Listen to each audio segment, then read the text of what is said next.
Ladies and gentlemen, my name is Ybot. Welcome back to Kerbal Space Program. Today I'm showing you guys the Duna Express here. This is what I was talking about a while back in that last video I did. This is my surprise for you. Instead of going to Minimus, we are frickin' going to Duna instead. And we're doing so with kind of a low to mid-tech vehicle. We've got...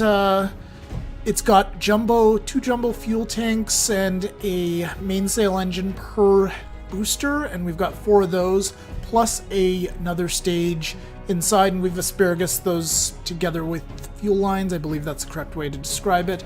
And I've set this to ×4 so that you don't actually have to see the hour and a half that it actually takes to complete such a mission. Now, what we're doing today, we are not landing on Duna. We are, however, going to go and get ourselves into a good solid orbit of Duna, and also do a flyby of Ike before returning to Kerbin. And this vessel, originally, when it took off, you may have been able to see from Flight Engineer there, but it has around 11,000 units of Delta V, which is plenty. It's actually about 2,000 and change overkill, even with my poor flying. Like, let's face it, I'm not that great at the flying part of this. However, you do need to, and this is extremely important when you're going to another planet, for those of you who haven't really tried venturing past Minimus in Kerbal Space Program, you need to make sure that you have a good launch window set up, and there are a few tools for that. I'm going to just tell you the one that I'm using the most right now. Just a sec.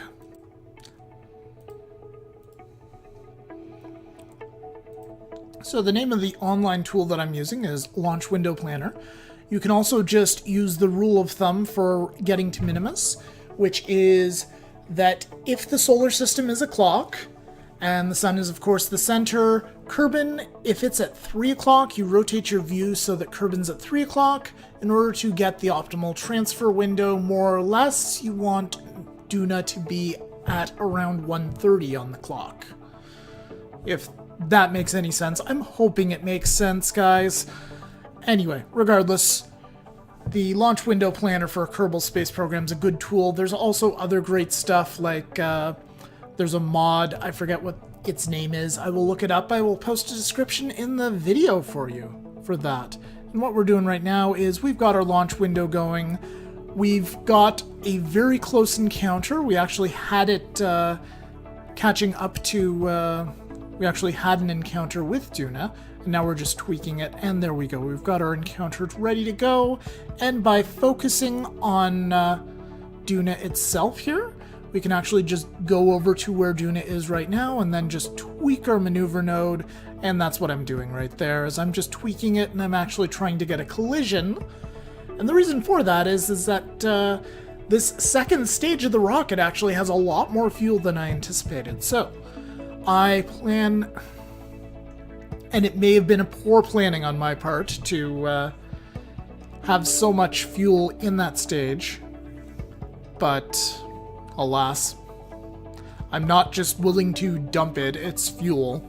So I'm sucking it up and dealing with the tiny, tiny little maneuvers that I'm using the freaking mainsail engine for on like 10% thrust, and waiting an eternity for it to rotate around. I would strongly recommend adding additional reaction wheels to this craft, or adding thrusters adding thrusters if you don't mind the effects that those thrusters can have. Actually, it's a bit of a pain in the ass, those thrusters sometimes. Reaction wheels are probably the best, because even just a little puff of 0.5 Delta V can throw off your intercept with Duna, or whatever planet you're trying to get to. So right now, we're pretty good. We're on course for Duna here, so we are just editing our... We're just editing our course a little bit here, and this is... I'm just trying to slow myself way down here, and this is where I'm burning through most of my Delta V. In theory, what you could do, if I'm still not very confident at this. This is probably like attempted flyby of Duna number 3, and I know I've got plenty of fuel. You could probably do an aerobraking maneuver, which I will do, and I think you'll see a couple versions of that in a sec, if you know what I mean. I may have fucked up the first one, but anyway, yeah, we're getting ourselves into position for our retrograde burn to slow ourselves the hell down so that we'll get into more of an orbit of Duna, because right now, not the case. But unfortunately, things didn't go quite as I planned with that, so we need to kind of burn radial out a little bit. I think we're working on that right now. Yes, we are. Yeah. Okay, so actually, now I remember, this is all pre-recorded, by the way. So what we're doing there is we were making it so we'll just burn off whatever fuel is left in that stage, and we're going to let it crash. And there we go. It gets a nice little encounter by Ike, and then it comes, and then it's coming in, and the Kerbins are giving presents to Duna. Yes. Wonderful gifts. And that's the end of that stage. We don't have to worry about it floating around. Okay, so now we've got ourselves a good intercept course here. We will be doing an aerobraking maneuver with this. And, yeah, things didn't go quite so well here. Our periapsis was actually set to 13 kilometers above the surface, and you should never see temperature gauges when you're doing an aerobraking maneuver if you do not intend to land, so I'm kind of vainly trying, just like, you know what, screw it, maybe I could land on Duna. Nope, not happening. So, going back to our trusty quick save here, and we're going to adjust to around 30 kilometers above the surface, which we will still be doing an aerobraking maneuver, but it'll be a lot less dangerous, we'll say. Yeah, it'll be a lot safer. So we're just... Yeah, I don't think we're even... Yeah, we're not even turning red here. Yeah, so we probably could have done that a couple of times. So we're just slowing down a little bit. Now I'm just manually lowering the orbit with the engines, because, once again, lots of thrust on this craft. We don't have to worry about that. Also, not using nuclear engines, which you don't need those to get interplanetary. It does usually make things a lot easier, but the Delta V requirements are surprisingly small once you actually get off of Kerbin for getting to another planet. If you're going to some place like Jool and you're not using like gravity assists or anything like that, then you'd be kind of screwed. Anyway, we just had Jeb going and grabbing his science there, because we want to get a little bit of science, and at this point we're just fixing up the orbit a little bit so we can get an intercept with Ike. And yeah, we're just going to expand that orbit up a little.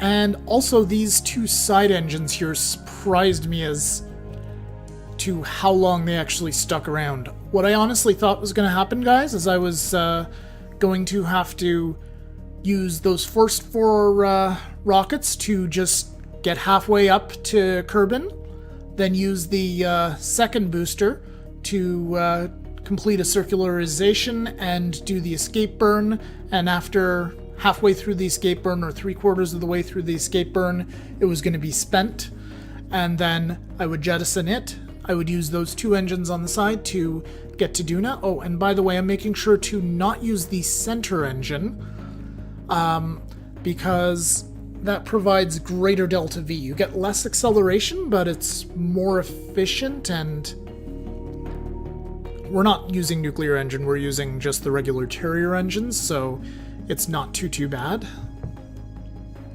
So, acceleration isn't nearly as terrible as it is with nuclear engines. Nuclear engines are the worst for acceleration.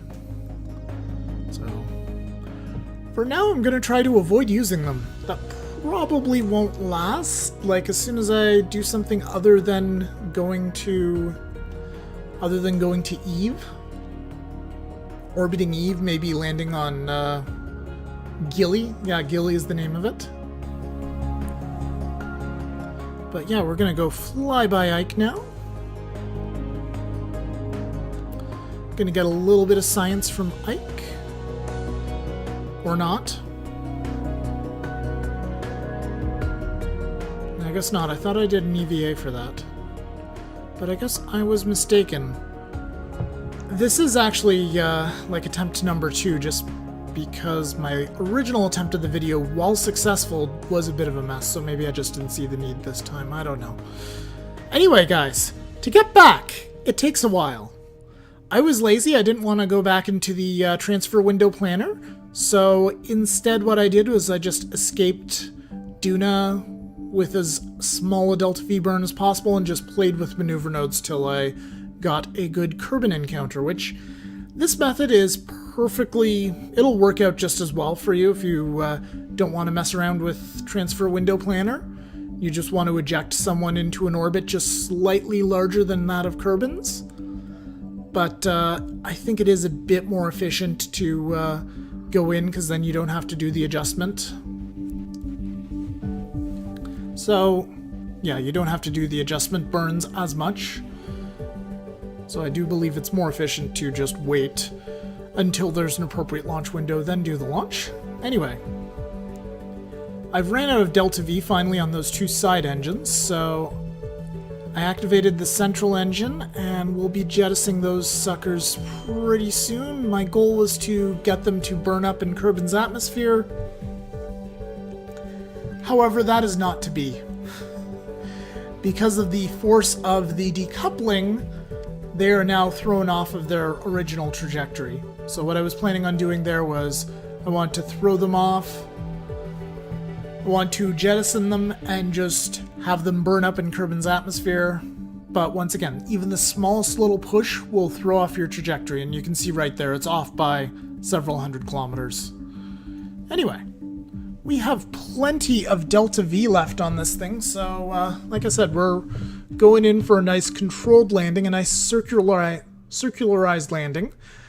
I'd like to splash down in the sea somewhere near the old airport, I think, once we manage to get that, the abandoned airstrip just off the coast of KSP.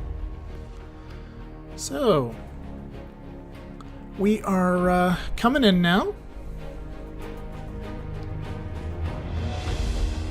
Are we actually coming in? I think... No, we're just doing our circularization burn. Never mind. My apologies. We're getting an intercept with the MUN there.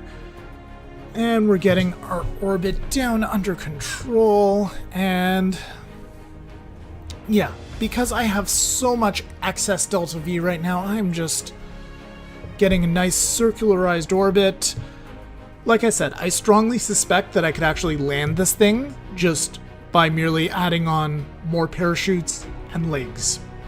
If I added on landing struts and I threw on a couple of parachutes on the 2 side stages, I think we could actually land this thing on Duna and take off and get back to Kerbin. Now granted, that would be a hard and fast re-entry, but it definitely, I think it could be possible. Test it out in the future. Maybe test it out with a trip to the MUN, perhaps. That could do it. Anyway, we've finally got our deorbit burn ready to go here, and we are quickly getting Jeb out.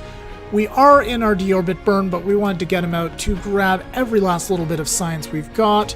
We've got our we had our original impact point with Kerbin set to right around that peninsula across the sea from the Kerbal Space Center. And we are approaching our target here. And looks pretty good. Yeah, this is actually probably the most precise landing I've ever managed to do in this game when not flying a glider of sorts. So yeah, the the abandoned spaceport is on the island just behind me, so we just undershot it. And Jeb is coming in for a successful landing here. And he will have loads and loads of science for us, even though he's not a scientist. And we got a whopping 751 science. Fantastic. Anyway, guys, that's going to do it for this particular video. I hope you enjoyed it, and I will see you guys next time.